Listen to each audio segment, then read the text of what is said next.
In this video, we are going to learn about what are atoms.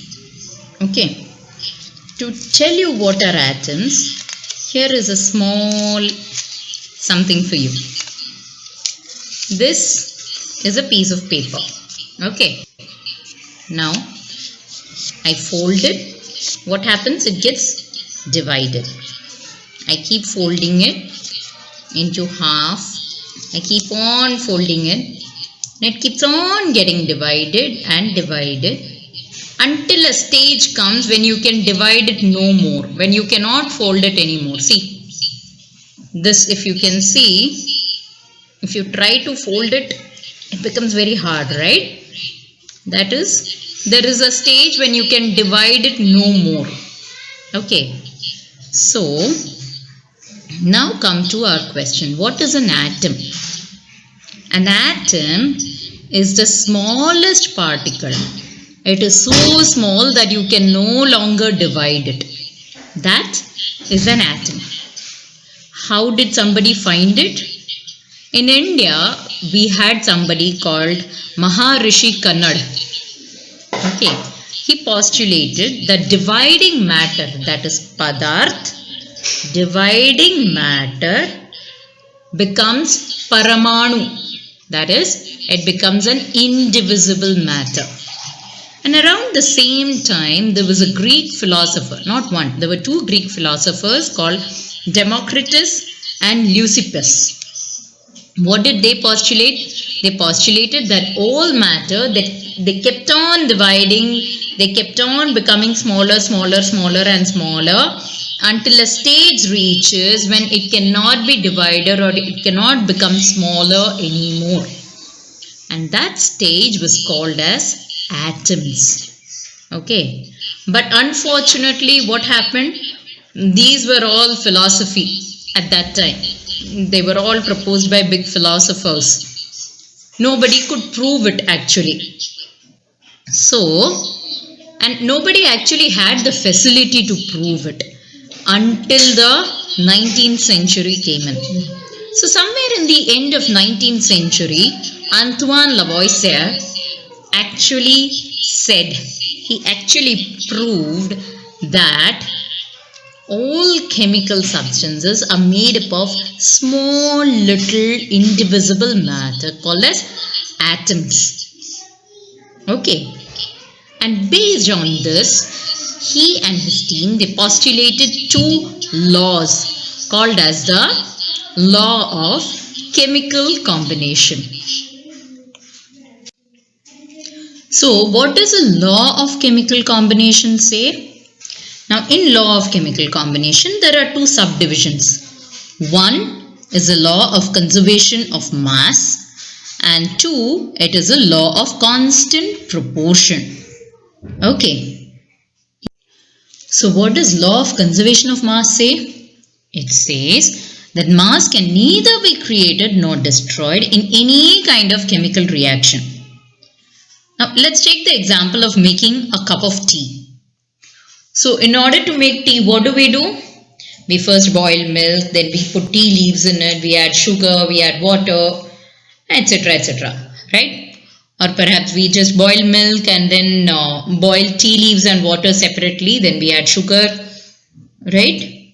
And then we finally get a cup of tea. So here, if you look upon making of tea as a chemical reaction, then what is the reaction? Milk plus tea leaves plus sugar plus water. Under heat, it gives a cup of tea plus steam, right?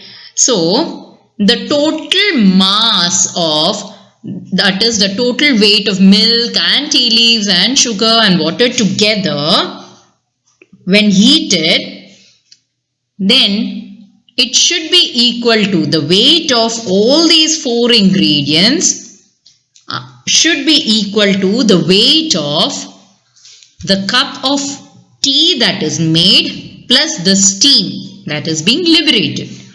Okay.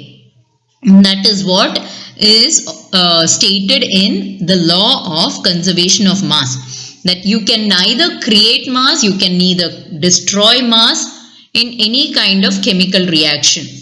Okay, it just keeps changing, mass gets redistributed into different forms. All right. Now the next law is the law of constant proportion. To explain law of constant proportion, let us take the example of baking cookies. Okay. Now, in order to bake cookies, you generally need 3 parts of flour and 2 parts of water. That is 3 parts of flour and 2 parts of water. So it can be 3 cups of flour is to 2 cups of water, or 30 cups of flour to 20 cups of water, 300 cups of flour to 200 cups of water, etc. In other words, the ratio to bake cookies, the flour is to water ratio of flour is to water is always 3:2. That is, it is always a constant.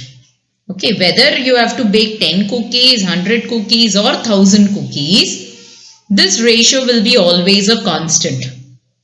Okay, now let us take the flour and water to be analogous to the elements in a chemical reaction. Okay, so what does the law of constant proportion state? Let's just read it. In a chemical substance, the elements are always present in definite proportions by mass. That is, let us go back to our cookies example. Now, this flour and water, I already told you, they can be analogous to the elements. Okay, so in that case, this ratio is always going to be constant, although the weight of the substance used, that is the weight of the flour and water that you use, it may differ. Okay, that is, the elements are always present in definite proportion by mass. So flour is to water is always going to be 3:2. Okay, now let us take the example of a very normal chemical element, which is H2O, that is your water. Okay, now what is there in H2O? You have hydrogen and you have oxygen, right? Oxygen and hydrogen. Now, the mass of hydrogen is to mass of oxygen in water is always going to be 1:8. Okay, the ratio of the mass of hydrogen is to mass of oxygen, irrespective of the amount of water. Whether you have 10 liters of water, whether you have 1 ml of water or even 1 drop of water, irrespective of the amount of water, the mass of hydrogen is to the mass of oxygen will be always 1:8. And that is the law of constant proportion. Okay, I hope you found this video informative. Thank you. See you all soon with another video.